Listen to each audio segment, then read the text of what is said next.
assim, sentado antes, a minha visão que eu tenho do curso de vocês, dando para isso. Lá no plano espiritual, antes da reencarnação, lá nos campos das luzes, sentado numa grama, né, guardando ali, estudando as luzes, né, nos programando para reencarnar, cheio de esperanças, de receios. E hoje a gente tem o privilégio de ouvir aqui essa voz linda, né, maravilhosa. Obrigado. Depois, quando eu estava vindo para cá, o espírito ao meu lado, que estava me acompanhando, quando ele falou: "Eu estou uma visita de uma pessoa que é muito cara ao seu coração. Fique tranquilo. Hoje, nossa querida família Camargo, né, está aqui, né, e eu devo muito a eles. Que o movimento essencial espírita, lá de Holanda, do qual eu faço parte, ele veio pós a Sociedade Espírita Americana. Então nós crescemos juntos lá, eu, Adriano, o professor Joaquim, a Sérgio, com todos. Né? Então, para mim é bastante emocionante e sentir a presença, o privilégio de estar aqui ao lado desse espírito de alta grandeza. Eu escolhi esse tema aí para a gente estar refletir um pouquinho sobre esse ensinamento. Ele está lá no capítulo 6, né, um especial do Evangelho, né, o Cristo Consolador, e ele é assinado pelo Espírito de Verdade.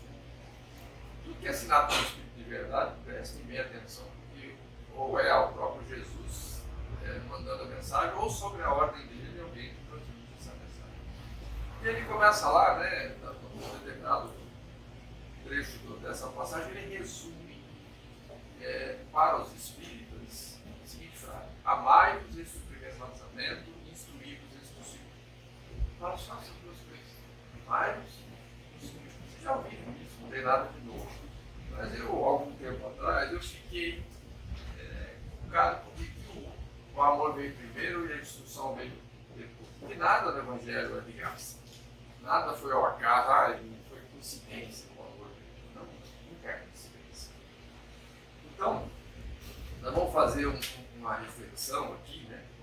E quando eu estudei isso há um ano atrás, eu me propus a inverter esse ensinamento de instruir primeiro, depois um amar, para ver o que me dá, né? Dentro da minha reflexão aqui, de homem pensador, né?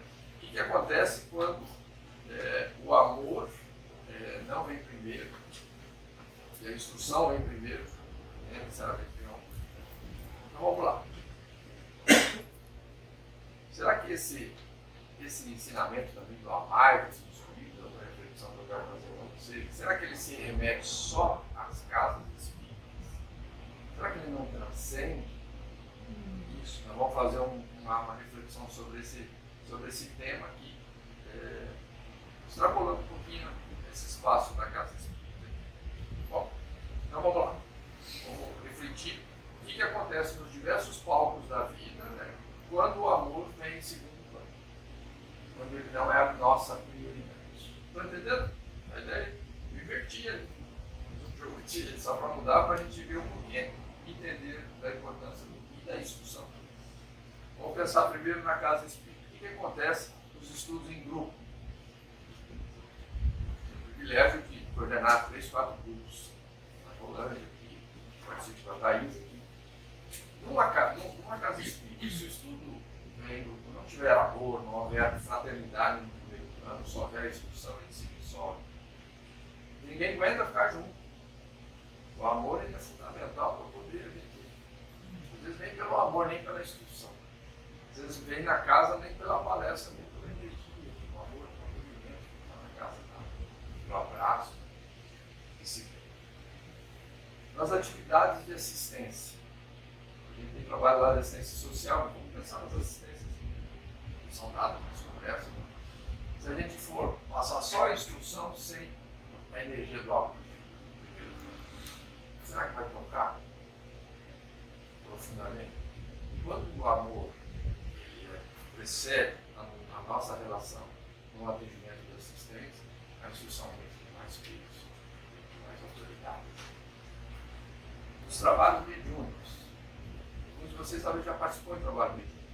Às vezes o espírito chega extremamente desorientado, com ódio, e aí você vai falar de evangelho, puro, instrução, sem sentir o amor por aquele espírito, sabe? E acontece o espírito não toca, não sensibiliza, entra por aqui. Eu, como médium, muitas vezes eu sentia que o doutrinador estava falando, logo no começo, eu não tinha nem ouvido ainda o que é que o espírito estava sentindo, o que incomodava, quais eram as coisas que desestabilizavam, né, o seu ritmo. Então, o amor é importantíssimo também no trabalho. Eu estou dizendo que a instrução não é, tá? O amor segue a instrução. Lógico, o conhecimento, né, as técnicas, tudo isso, né? Nas palestras, se eu for só um cara que não transmite energia com o olhar, se for só um cara que eu consigo me transformar num cara com muito conhecimento e vem e fala do evangelho aqui de qualquer passagem, mas se na minha forma de passar não houver amor, isso vai se diluir na história do Paulo, né? A caridade, né? As 3 virtudes, né? Fé, esperança e caridade. Sem a caridade nada tem efeito. A caridade é a expressão mais pura do amor, é uma das manifestações do amor. Nas reuniões de diretoria, se for só instrução, não tiver amor, o que acontece? O processo obsessivo e do grosso ainda, né? A gente trabalha nas casas espíritas, trabalha até hoje, a gente sabe que diretoria é fonte, é telhado de vidro, né? Os maiores devedores estão na diretoria sempre. E aí, na medida em que estão, são também mais atacados também. Então, o amor ele é o que fortalece, o que une, é o anel que coloca a gente firme, para depois fazer o que tem que ser feito, a parte física da casa, a parte de estudo, a parte de assistência, né, de fisioterapia. Então, vamos agora sair da casa espírita, vamos começar lá no trabalho. Eu trabalhei na Caixa 40 anos, me aposentei agora em junho, tive o privilégio de me aposentar, depois de 40 anos de atividade. O que acontece? Numa relação onde envolva mais de uma pessoa, não? No trabalho, seja financeiro ou não, onde tiver mais de uma pessoa, se o amor não vier nessa relação, você tive o privilégio de ser em geral por 20 anos, né? Senão eu ficava mudando. Cada agência que eu ia, o que acontecia? Naturalmente, as pessoas que estavam na agência ficavam na expectativa, né? Que lá na Caixa não conhecia o provedor. Eu trabalhei aqui na agência Centro, fiquei 5 anos aqui, na agência da Caixa. E aí, com 70 pessoas, né? O que esse cara, né? O que ele é feito? E normalmente vão se adaptando ao seu estilo, né? A sua forma de viver.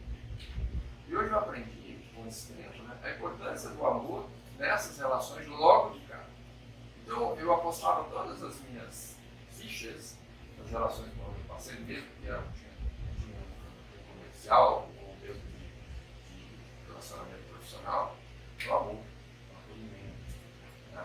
Nessa estratégia, que para mim é a melhor, envolver as pessoas, eles sentirem segurança em nós, para que depois o que precisa ser feito, na minha atividade, na sua, que estiver na atividade de uma empresa, que tem pessoas sobre a sua liderança ou responsabilidade temporária, o amor precisa vir primeiro. Porque senão vai fazer só no determinado plano. Quando a pessoa reconhece em você que você é um líder, que você tem amor, que você tem respeito por ela vai. Eu aprendi isso. Uma vez eu estava, você não conhece, né? Ela ouviu a sua palestra, né? Sempre diferente. Lá na Itaboré. Eu estava lá em Apucarana e estava naquelas fases do nó do bambu, né? Que a vida está te apertando, né? O resultado ruim, a diabetes lá, enfim, meu casamento estava balançando, minha mãe no auge da doença dela com câncer. Tudo estava maravilhoso. Projeto físico, familiar, espiritual, profissional, estava tudo bagunçado, os 4. E eu estava assim, eu ia para cá, um dia eu cheguei lá, o meu chefe me ligou e falou assim, olha, era bem de novo. Você tem um mês para fazer o que você não fez em 5. Agora eu vou pegar minha marmitinha e vou voltar para minha casa sem função, você tem que entregar os números. O que eu faço? Eu poderia ter escolhido a pressão, o poder, né? A ameaça. Eu chamei todo mundo aqui dentro, eu estou com faca no pescoço, eu preciso de vocês. Não vai acontecer nada se eu não chegar, eu não vou pôr ninguém na minha reta.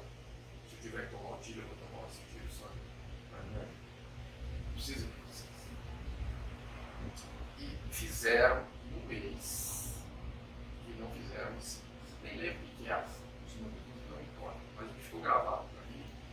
Porque eu recebi de pessoas que falavam para mim, eu vou fazer, mas não é pela tua empresa que nós falamos, eu vou fazer por você. Você é uma importância do amor nas relações. A relação com o cliente. Quando você não ama o cliente no sentido de respeitar, de ouvir qual é a necessidade dele, o que acontece? É uma relação ganha-perde, que ele chama. Tempo, se ele tiver uma oportunidade de cair fora, ele cai. Ele vai buscar outro. Agora, se esse cliente teu, for um cara que enxerga em você, um amigo, uma pessoa, eu sempre apostei nisso. Tem gente que tem aquelas histórias assim, não, eu trabalho das 8 às 18, depois não atendo nem telefone e WhatsApp, eu não tinha isso. Eu não acredito que o amor, o relacionamento, ele tenha horário. Ou você é integral, ou você não é. Se você quer ser meia boca, você vai ter resultados meia boca em qualquer área que você chega. Então, a importância do amor nas relações, do amor fraternal, do outro sentir o respeito, você buscar o que é melhor para ele, entender o que é melhor para ele, dá muita diferença. Isso sou prova, porque muitas pessoas queriam ir comigo quando eu ia nas outras agências. Né? Porque ele não era cliente do plano do tempo. A gente confiava, até hoje eu saio da casa, as pessoas me ligam, eu te atendo. E na família? Todo mundo tem família aqui. Não tem encarnado, não tem encarnado, ela tem família. O que acontece com o amor de Deus? Na relação com os filhos. Você só vê a ordem, né? Instrução, ordem, e eles não sentirem. E mesmo aqueles freios, não estou falando das crianças pequenas, mas mesmo para elas, é importante eles sentirem essa rebelião. Proteção. Porque vai chegar um determinado momento em que, se não houver a percepção de que o amor existe nessa relação, o respeito vai levar.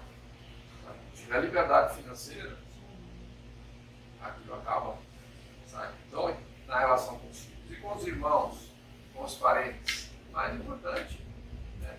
Se não houver respeito com os irmãos, eu tenho certeza que essa aqui, a nossa família, né, a família de cada um, nós temos alguém que tem alguma riqueza. Eu tenho certeza que meus irmãos, ótimo, supera. Mas quando há amor, graças a Deus, minha irmã que vem aqui, tive uma briga feia com a minha irmã, na Luzita, né? Uma briga corosa. Eu não podia me ver, eu tinha medo dela. Vou falar isso para ela, eu tinha medo dela. Mas com o tempo, como tinha amor, eu entendi que aquilo era um processo obsessivo, que ele estava ali. E foi no auge de todos esses problemas, né, da mãe. Estavam atacando toda a família para destruir a família, né? E com isso destruiu também um trabalho do qual nós representávamos bem ou mal. Então, por isso que eu falo que pessoas que estão dentro da casa espírita, seja ela oficial ou os trabalhadores que não estão na diretoria do sistema da casa, estão mais expostos, mas também estão mais protegidos também, a espiritualidade também. Então, vamos lá. Então, resumo assim, sem amor, a gente não vai longe.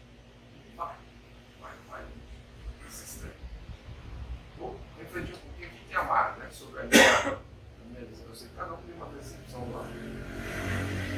Mas, assim, quando eu penso na palavra amor, eu quero que vocês pensem numa virtude.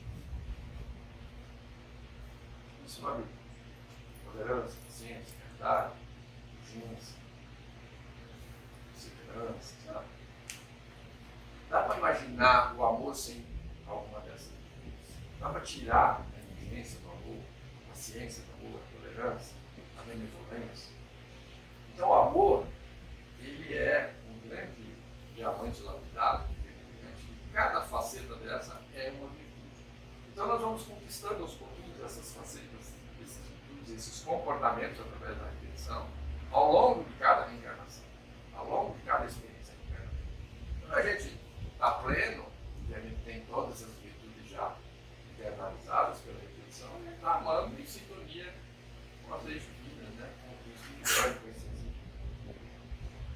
Mas eu, quando eu penso na palavra amor, eu penso em acolhimento. Eu não consigo imaginar que amor não é de mão dada com acolhimento. Amor, para mim, é acolhimento. Então, quando eu digo que estou como atualmente presidente da mãe, eu falo, o lema da nossa casa é acolhimento. Não é amor.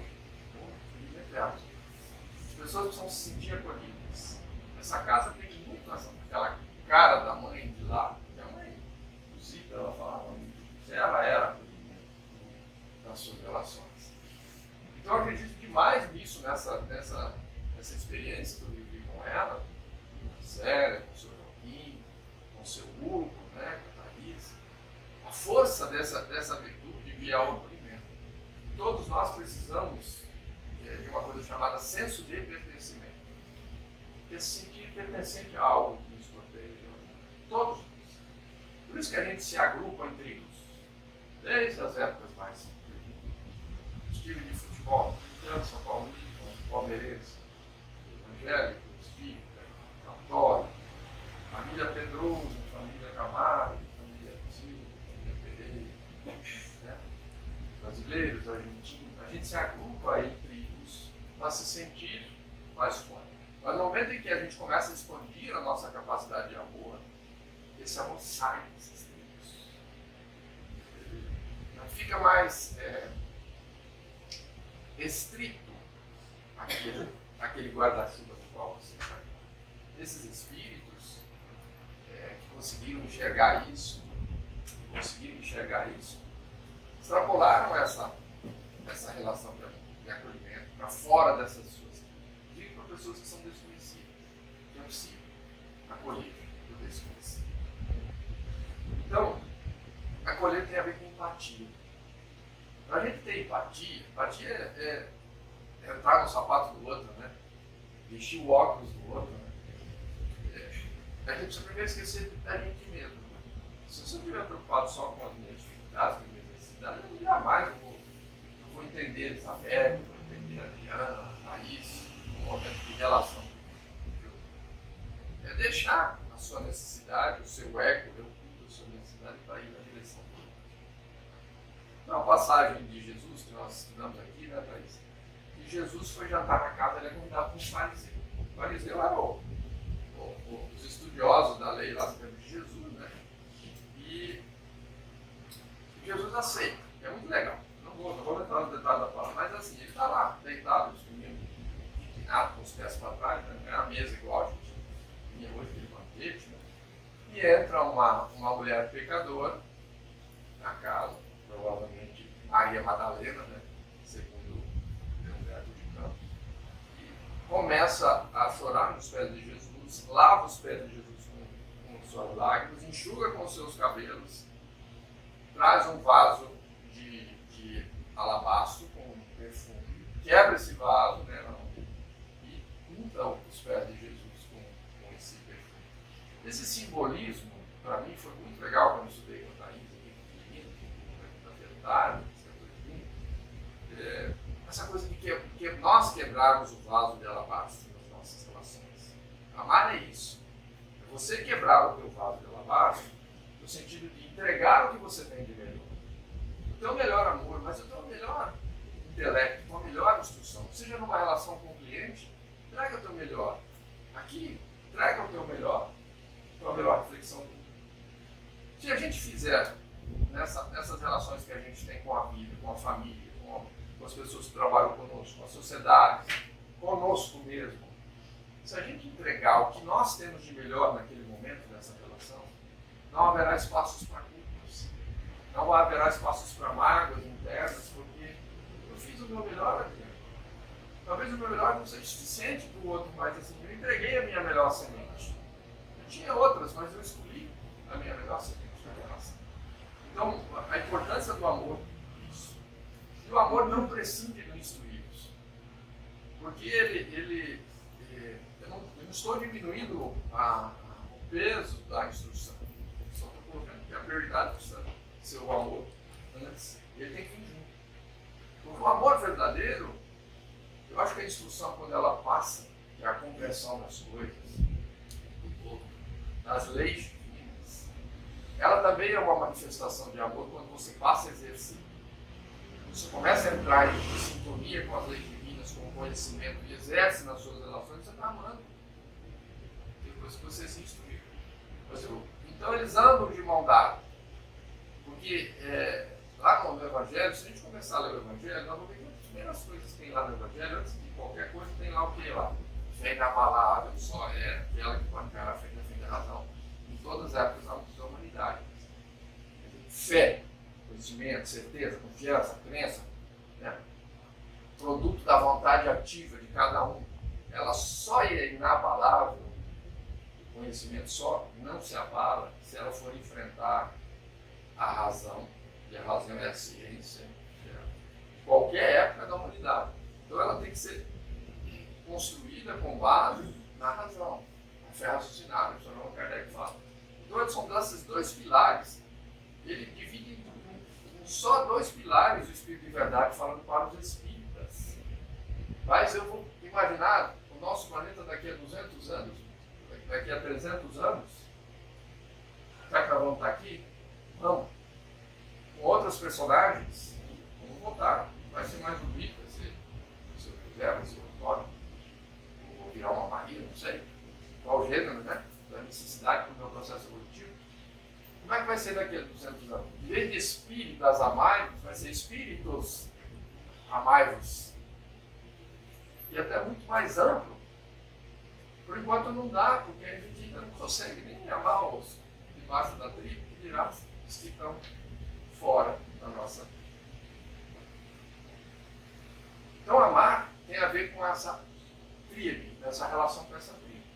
Jesus resume todo o seu evangelho em amar a Deus, ao próximo e a ti mesmo. É uma tríade. Em relação. Não tem nada a ver com igreja de pedra. Isso aqui é importante. É importante para a gente estar aqui, né, no local seguro, mas não é isso que faz a gente melhor. É o que nós fazemos no conhecimento, na transformação moral das nossas vidas. No processo de autoconhecimento. Eu escuto alguma coisa no palestrante, no estudo, no livro, numa conversa, numa relação, e olho para dentro de mim e falo, poxa, eu sou um pouco isso. Eu sou um pouco o fariseu orgulhoso da passagem, às vezes eu tenho a fé da mulher egoísta, às vezes eu sou um pouco Tomé quando eu duvido muito das coisas, quando eu perco. Eu sou o Pedro quando eu perco a confiança, quando eu começo a afundar no mar, indo na direção de Jesus. Né? Então nós vestimos esses personagens ao longo do tempo. Então ele resumiu esse mandamento nessas três coisas. Mas vamos lá.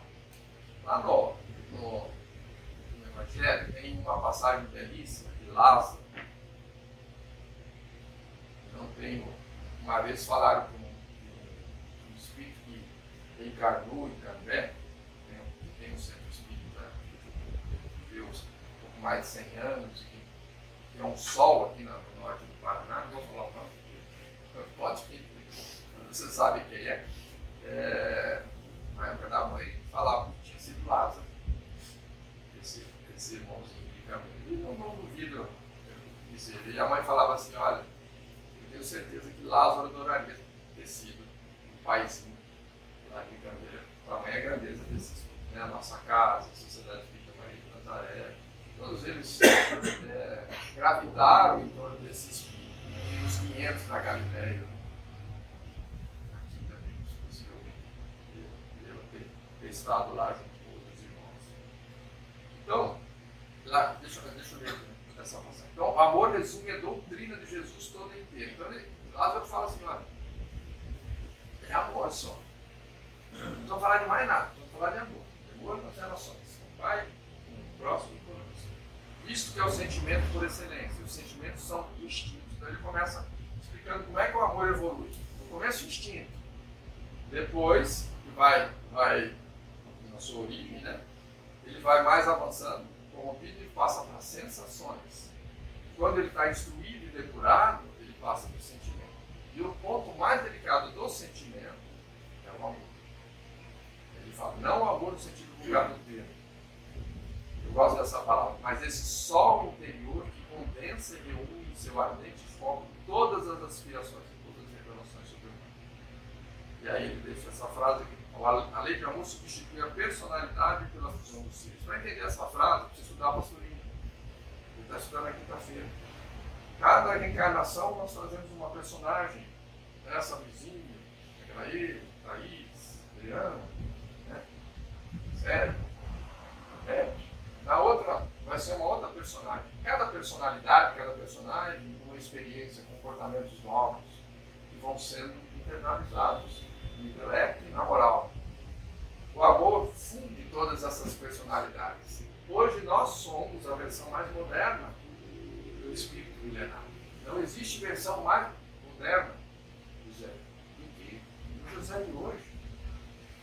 É o que tem de melhor milenarmente, porque ele traz todos os reflexos da experiência e do comportamento. Por mais que a gente esteja patinando, nós somos uma versão, meu celular atualizou hoje, nós nos atualizamos a cada segundo.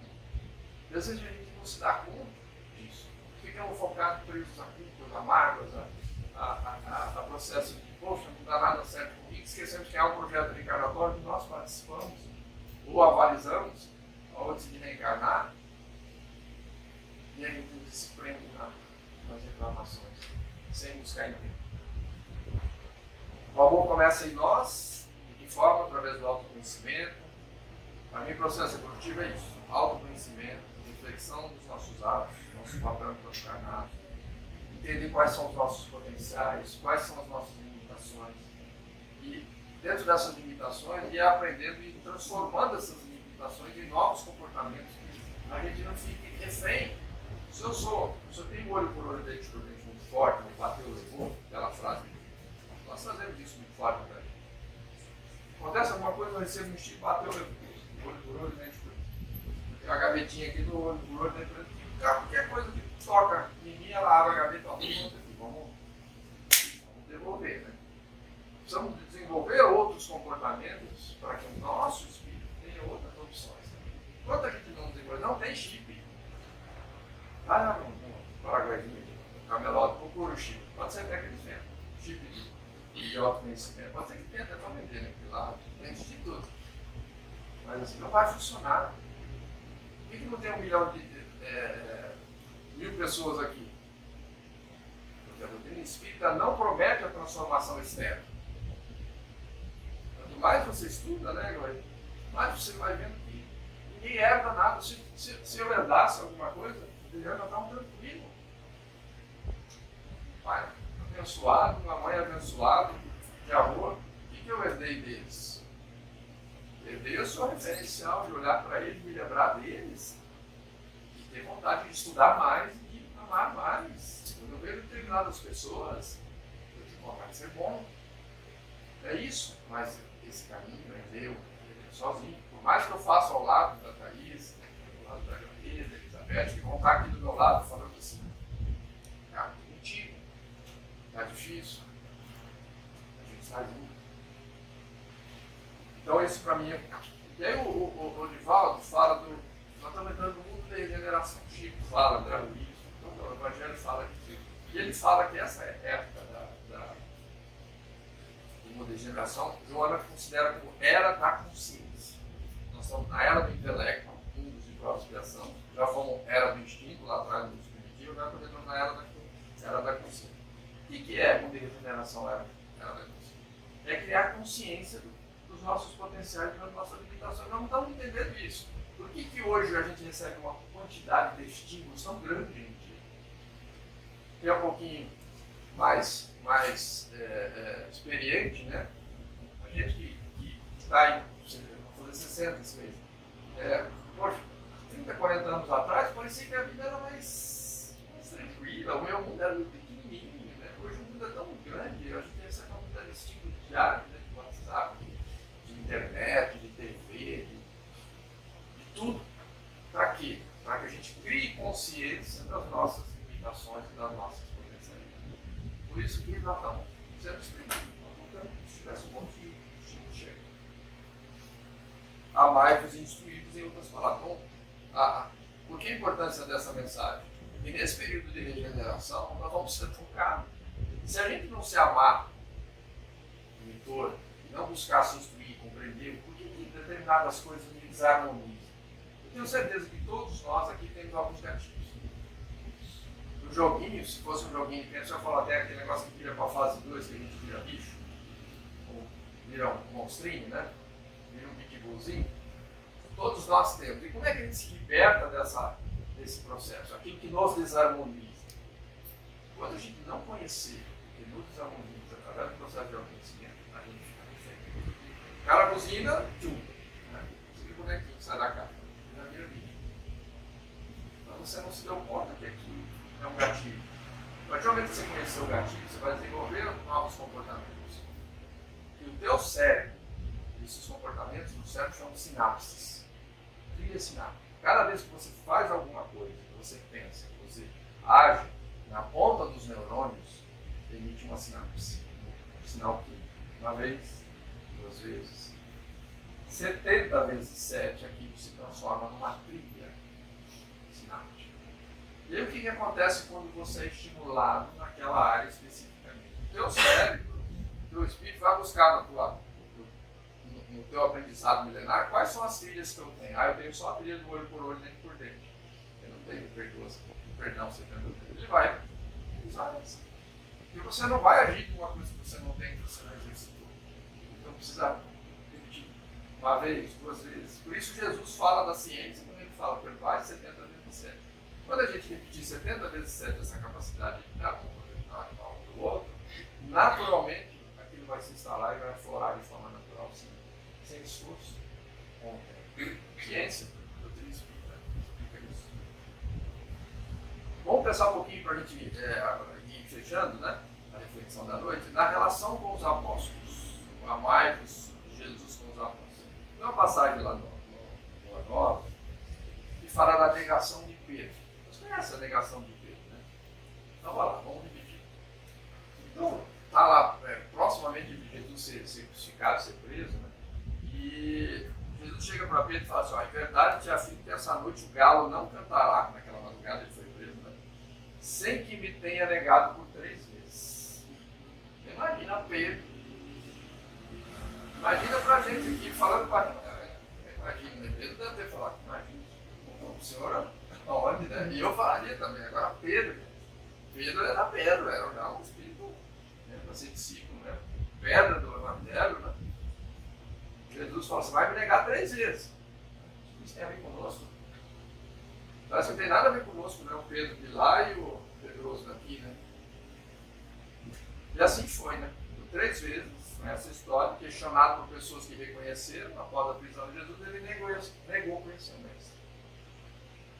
E a gente faz, eu me dei conta estudando essa palavra, que a gente faz essa negação constantemente, se não falar diariamente, a gente nega, né, o Cristo através do próximo. Quando a gente passa na rua e ouvir alguém, está muito fechado, está muito preso nos nosso ego, nas nossas necessidades, nós estamos negando o Cristo terra, não o Jesus de lá. Não é um movimento que Pedro fazia. Mas vai chegar um tempo que a gente vai despertar. Então a gente faz esse movimento de negar Pedro. Então é muito moderno essa passagem de Jesus. A gente estuda pastorino, né? A gente está vendo como esses personagens, esses perfis psicológicos se refletem diariamente nas nossas relações. Mas o amor tem uma virtude maravilhosa, ele anda de mão dada com uma coisa chamada paciência. Dá para imaginar um amor intolerante, aquela coisa? Né? Não falando de amor. Não é aquele amor possessivo que não, tem que ser tudo na hora. Isso é amor. Isso é paixão. Né? Amor mesmo tem paciência. Ele espera. Espera o tempo do outro. Né? E Jesus esperou o tempo de Pedro. Lembra uma palestra que eu vi semana passada, né? Sobre o tempo de cada um. Né? Cada um tem um tempo. Você vê de solos diferentes lá. Né? O semeador vai, um dá 30, um dá 60, um dá 90, o outro não dá nada, o ave come, o espinheiro sufoca. Jesus, então, esperou o tempo de Pedro. E tem uma frase aqui que eu trouxe, que a divina providência sempre escolhe o tempo, nunca a violência. Porque nós queremos que Deus, em algum momento, por que não vai lá e não acaba lá com o cara de Israel que está brigando, com o outro lá que está aqui, com o polaco, que a gente tem esses radicalismos, né? Aflora esse lado. Porque Deus espera um livre-arbítrio, que é uma lei universal, e que Deus espera o tempo de cada um. Tudo isso é aprendizado nesse processo. Vamos ver a psicologia de Jesus na relação com Pedro, para reverter essa negação. Porque eu falei que Pedro negou, mas nós negamos também. E Jesus desistiu de Pedro. Ele desencarnou, foi crucificado. Passa um tempo, ele aparece primeiro para Maria Madalena, para Maria Madalena ele apareceu em evidência, não materializado, ele não deixou tocar. Depois, com os apóstolos, nos 40 dias, ele estava materializado, principalmente, tentou tocar lá na chave. Mas isso é uma coisa não é tão importante. Então, o que ele faz? Uma outra passagem, com voz suave, ele estava lá na praia, Pedro reconhece ele, né? Ele fala: Pedro, filho de Jonas, tu me amas? Foi daquela negação, depois do desencarne. Volta, né? Ali. Pedro, e aí Pedro responde: sim, Senhor, tu sabes que eu te amo. Jesus pergunta de novo, segunda vez. Responde: Senhor, sim, Senhor, tu sabes que eu te amo. Então, apacenta os meus cordeiros. Jesus fala: apacenta os meus cordeiros. Segunda vez, depois de uma breve pausa, um instantinho, Jesus repete a pergunta: Pedro, filho de Jonas, tu me amas? E Pedro de novo, ficar mais assim, né? Sim, mestre, tu sabes que eu te amo. Então, apacenta os meus cordeiros. E pela terceira vez, enquanto o mestre pela terceira vez refaz o questionamento, Pedro se entristece por imaginar que Jesus colocava alguma dúvida sobre os seus sentimentos para com ele. E ainda outra vez responde: sim, Senhor, tu conheces, sabes que eu te amo. E Jesus responde: obrigado, apacenta as minhas ovelhas. Então, esse apacenta as minhas ovelhas é uma mensagem para os cristãos, os apóstolos do primeiro momento, mas também é uma mensagem super atual para os cristãos de todas as tribos cristãs dos dias de hoje. É uma receita, é um caminho, é uma bússola. Ele está falando para nós, sabe o que ele está falando com Pedro? Sempre as minhas ovelhas. O que é apacentar? Levar a paz. Tem lá a ovelha desgarrada, aquela que se desgarrou também. Então, veja como Jesus refaz, ele quebra essa negação de Pedro com essa afirmação de 3 vezes que eu te amo. Porque imagina na cabeça de Pedro, assim como nós, né, nas nossas relações, algo que a gente reconhece que, puxa vida, eu tenho cara que assim, puxa vida, eu podia ter feito diferente, mas não fiz. Neguei. O tempo vem, o tempo de cada um vem e a gente tem essa oportunidade de reconstruir isso fazendo de uma forma diferente. Camila, aniversário disso. Nós damos nipa. Aqui já vai para a festa. Então, Jesus, nessa psicologia divina que ele faz com que Pedro reafirme positivamente 3 vezes o amado para mostrar o caminho do amor. Então, apacenta as minhas ovelhas. Já falei um pouquinho disso aqui, né? E apacentar, lembra que eu falei do vaso de alabastro? É quebrar o vaso de alabastro que nós temos.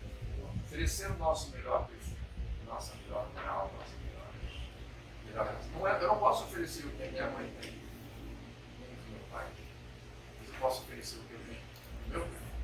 O que eu tenho de melhor, o que eu tenho de melhor no meu amor, na minha relação, em qualquer coisa. É isso que vai ajudar os outros a apacentar as ovelhas. Uma outra passagem para a gente entender, um pouquinho antes de Jesus mandar os discípulos 2 a 2, para irem para. Como se estivesse aqui, ó, você vai para a cabeça, vai para o cara, vai para a TV, vai para... É isso, só que a pé. E ele dá o norte, uma bússola para eles. Né? Eu achei fantástico, eu tenho 45 anos de espírito, né, para mim, caiu a minha ficha agora e isso me toca muito, essa passagem. Então apacenta as minhas ovelhas e essa outra. Então ele fala assim, não irei pelas estradas dos gentios. Ele fala dos discípulos. 2 a 2. Não vai pelas estradas dos gentios, não vamos saber quem são. Nem entrei pela cidade dos samaritanos. Mas ir diante as ovelhas perdidas na casa de Israel. Então ele fala para os discípulos, vai ao encontro das ovelhas perdidas na casa de Israel. Entender quem são as ovelhas perdidas na casa de Israel de ontem e de hoje também. Gentios eram considerados, né, se não eram judeus, pagãos e não seguiam a lei mosaica. Os samaritanos viviam na Samaria, como a região lá, era um reino do ocidente de Israel, tinha muita aversão pelos judeus, tanto que tem aquela passagem de Jesus com uma mulher samaritana, né, que choca, né, um pouco, mas Jesus, o judeu, conversando com uma mulher, que era mais grave ainda, porque eles não se relacionavam. Uma mulher samaritana, e tem aquele diálogo belíssimo lá, que não vou entrar em detalhe, mas que quebra também esse modelo de murinho, né, que a gente vai construindo nas relações, né? Eu sou samaritano, você é judeu, eu sou espírita, você é católico, não. Só amo os que estão dentro da minha tribo aqui, não. Então não precisa assistência. Estamos finalizando. Quem eram as ovelhas perdidas na casa de Israel e hoje quem são, né? Todos aqueles que lá atrás que estavam debaixo da região da tribo do judaísmo e que por algum motivo, naquele momento, pode ser uma dor, uma dificuldade, uma confussão, né, uma desesperança, perderam a esperança. Jesus fala para os apóstolos, vai ao encontro desses. Não é bom que está estabilizado, vai ao encontro desses que perderam, que foram desgarrados da tribo. É o que está debaixo da tribo, está bem. Desgarrou. Então, a gente não entende essa mensagem, Camila, às vezes, para nós aqui também. Para quem que é o papel dos espíritas modernos? Quem são os de hoje? Hoje são todos os cristãos dessas tribos, também da Igreja Católica, que em algum momento as respostas não vieram, a perda de um ente querido, de um filho, de um amor, uma desilusão financeira, uma desilusão amorosa. Tudo isso bota em xeque a nossa relação com Deus dentro daquela tribo e a gente se desgarra. Nós mesmos nos desgarramos em algum momento da história. Talvez nessa encarnação. Os espíritas de hoje, independente se estão numa casa espírita ou não, os cristãos de hoje, tem que olhar isso para eles. Quem é que está desgarrado? Pode ser o cara que está alimentado de comida. Pode ser o rico que está passando tormentos enormes e que precisa de você e que em algum momento da vida tudo faz com que cruze você com ele, para que você quebre o teu vaso de alabastro e entregue o teu melhor. Agora, se eu falar isso não é comigo, eu já tenho problema bastante. Nós vamos continuar. Continuar sendo o samaritano lá, ao invés de ser o samaritano, ser o sacerdote ou o levita na passagem lá, passando de largo. Isso não é comigo. Jesus repete, o sacerdote mesmo, principalmente nós. Então são esses espíritos, essas pessoas que nós precisamos ir ao encontro deles, são os desgarrados da tribo de Israel. E apacentar o outro, ela vai ter que ficar no simbolismo do azeite, que era levado dentro desse vaso, é o simbolismo de apacentar o íntimo. Gente, isso às vezes é um ouvido, é estar com o Wi-Fi aberto, da sensibilidade, perceber na nossa relação de trabalho, no nosso meio. Porque hoje eu posso estar muito bem, mas amanhã eu posso não estar. Quem estiver perto de mim, se estiver sensível e perceber, se ele estiver preso, fechado só nas suas necessidades, ele vai me dar um abraço, vai ouvir, vai abrir um canal, uma porta, uma forma de oração que me pacifica. Casa espírita para isso. Então tá aí. Porque o amai-vos vem primeiro, sem amor, isso não vai. Essa palestra sem amor não tem sentido. Não houvesse energia nas palavras, no olhar.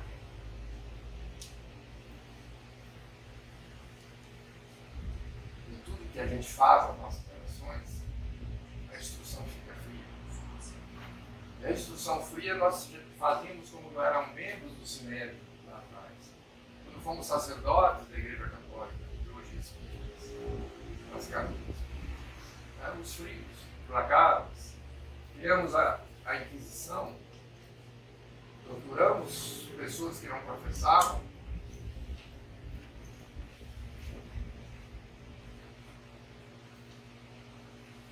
Desculpe, porque eu não estou falando de outros. Estou falando do padre lá da esquina. Estou de nós. De mim. Quando nós desvirtuamos toda a mensagem de Cristo. Ao invés de levar a paz cantar, levamos a violência. Nós nos seguramos. Muitas cruzadas até. Às vezes é indiferença. É diferença. Mas evoluir não posso aprender. E aqui é isso aí. Espero que vocês tenham aproveitado alguma coisa da nossa